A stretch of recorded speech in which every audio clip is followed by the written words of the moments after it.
जय माता दी दोस्तों, जय श्री हरि। स्वागत है आपका हमारे YouTube चैनल अभव्या वर्ल्ड में। दोस्तों, उड़ीसा के पुरी में स्थित जगन्नाथ जी का मंदिर समस्त दुनिया में प्रसिद्ध है। यह मंदिर हिंदुओं के चारों धाम के तीर्थ में से एक है। कहते हैं मरने से पहले हर हिंदू को चारों धाम की यात्रा करनी चाहिए, इससे मोक्ष की प्राप्ति होती है। जगन्नाथपुरी में भगवान विष्णु के अवतार कृष्ण जी का मंदिर है, जो बहुत विशाल और कई साल पुराना है। इस मंदिर में लाखों भक्त हर साल दर्शन के लिए जाते हैं। इस जगह का एक मुख्य आकर्षण जगन्नाथपुरी की यात्रा है।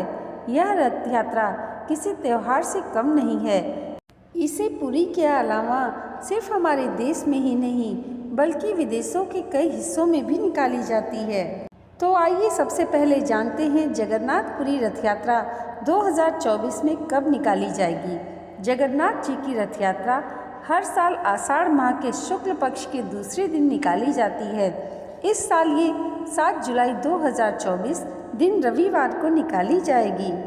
रथ यात्रा का महोत्सव 10 दिन का होता है, जो शुक्ल पक्ष के 11 के दिन समाप्त होता है। इस दौरान पुरी में लाखों की संख्या में लोग पहुंचते हैं और इस महा आयोजन का हिस्सा बनते हैं। इस दिन भगवान कृष्ण, उनके भाई बलराम व बहन सुभद्रा को रथों में बिठाकर गुड़िंचा मंदिर में लाया जाता है। तीनों रथों को भव्य रूप से सजाया जाता है, जिसकी तैयारी महीनों पहले से शुरू कर दी जाती है। दोस्तों, आइए जानते हैं जगन्नाथपुरी रथ यात्रा की कहानी। इस रथ यात्रा से जुड़ी बहुत सी कथाएं हैं, जिसके कारण इस महोत्सव का आयोजन किया जाता है। जिनमें से कुछ प्रचलित कथाएं आज मैं आपके साथ शेयर कर रही हूँ। कुछ लोगों का मानना है कि कृष्ण की बहन सुभद्रा अपने मायके आती हैं और अपने भाइयों से नगर भ्रमण करने की इच्छा व्यक्त करती हैं। तब कृष्ण बलराम सुभद्रा के साथ रथ में सवार होकर नगर घूमने जाते हैं। इसी के बाद से रथ यात्रा पर्व का शुभारंभ हुआ। इसके अलावा कहते हैं गुड़िंचा मंदिर में स्थित देवी कृष्ण की मौसी हैं, जो तीनों को अपने घर आने का निमंत्रण देती हैं। श्री कृष्ण बलराम सुभद्रा के साथ अपनी मासी के घर 10 दिन के लिए रहने जाते हैं। श्री कृष्ण के मामा कंस उन्हें मथुरा बुलाते हैं।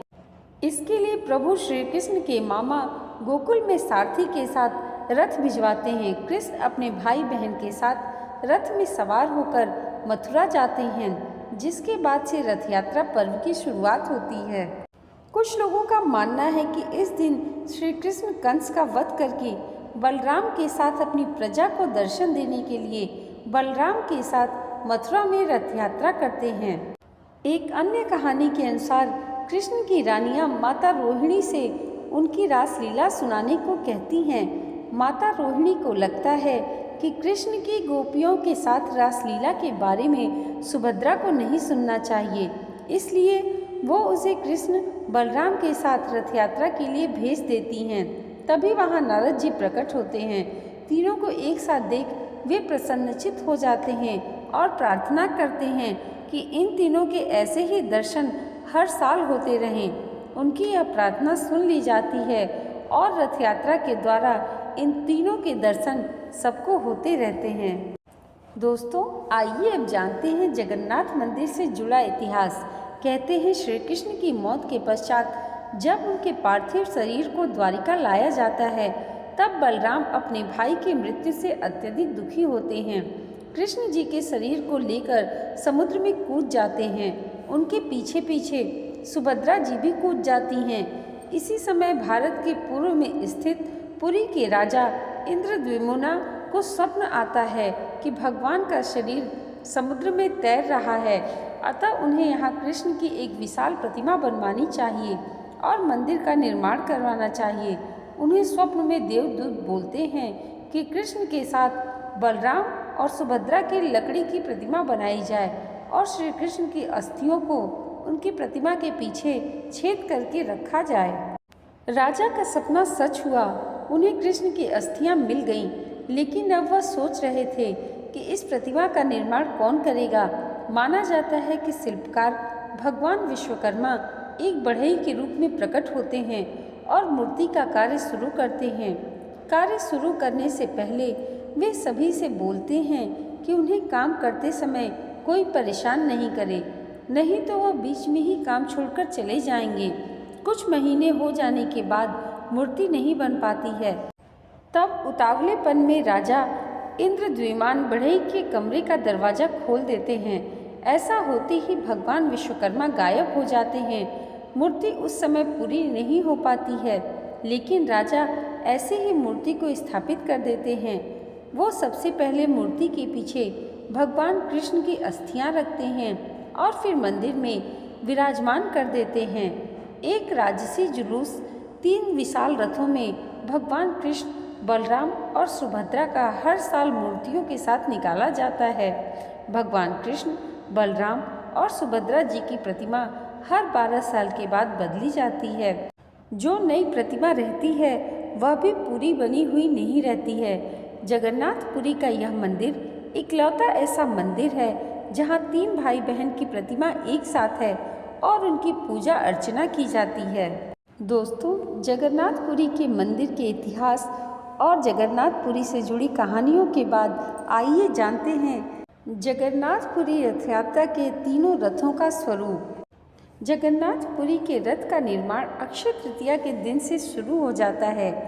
इसे हर साल नए तरीके से बनाया जाता है। इसे बनाने में कई लोग लगते हैं, फिर इसे सजाया भी जाता है। सबसे पहले जानते हैं भगवान जगन्नाथ का रथ कैसा होता है। भगवान जगन्नाथ का रथ 45 फीट ऊंचा होता है, जिसमें 16 पहिए होते हैं, जिसका व्यास 7 फीट का होता है। पूरे रथ को लाल व पीले कपड़े से सजाया जाता है।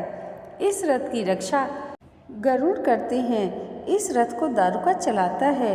रथ में जो झंडा लहराता है उसे त्रैलोक्य मोहिनी कहते हैं। इसमें 4 घोड़े होते हैं।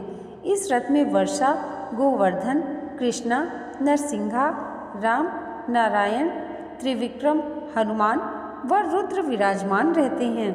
इसे जिस रस्सी से खींचते हैं उसे शंखचूड़ा नागिनी कहते हैं। अगर यहाँ बलराम जी के रथ के स्वरूप की बात की जाए तो यह 43 फीट ऊंचा होता है।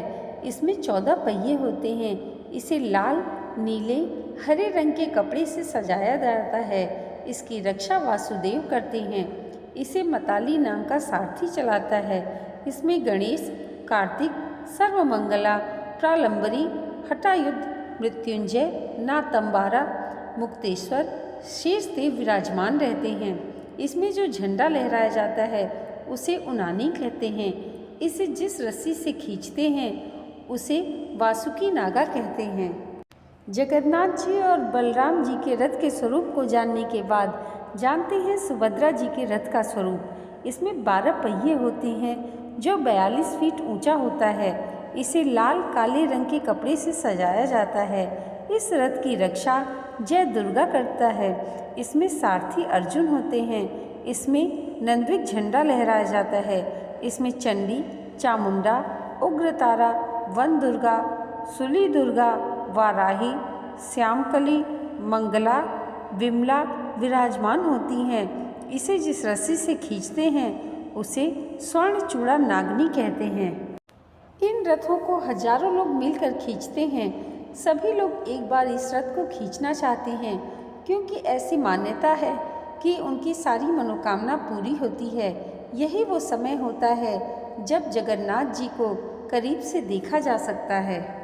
रथ यात्रा गुड़िंचा मंदिर पहुंचती है। अगले दिन तीनों प्रतिमा को मंदिर में स्थापित किया जाता है। फिर एकादशी तक ये प्रतिमाएं वहीं रहती हैं। इस दौरान पुरी में मेला रहता है। तरह तरह के आयोजन होते हैं। महाप्रसाद का वितरण होता है। एकादशी के दिन जब इन्हें वापस लाया जाता है उस दिन वैसे ही भीड़ उमड़ती है। उस दिन को बहुड़ा कहते हैं। जगन्नाथ जी की प्रतिमा अपने मंदिर के गर्भ में स्थापित कर दी जाती है। साल में एक बार ही प्रतिमा को उनकी जगह से उठाया जाता है। रथ यात्रा का आयोजन देश विदेश के कई हिस्सों में होता है। भारत देश के कई मंदिरों में कृष्ण जी की प्रतिमा को नगर भ्रमण करने के लिए निकाला जाता है। दोस्तों, साल भर में एक बार होने वाली इस रथ यात्रा को भगवान जगन्नाथ के सभी भक्तों को बेसब्री से इंतज़ार रहता है। तो दोस्तों, आज की ये वीडियो आपको कैसी लगी हमें कमेंट करके ज़रूर बताइएगा और इसे लाइक और हमारे चैनल पर पहली बार आए हैं तो सब्सक्राइब करना मत भूलिएगा। जगत के नाथ भगवान जगन्नाथ की कृपा आप सबके जीवन पर सदैव ऐसे ही बनी रहे, इसी मंगल कामना के साथ मिलते हैं अगले वीडियो में। तब तक के लिए जय माता दी, जय श्री हरि।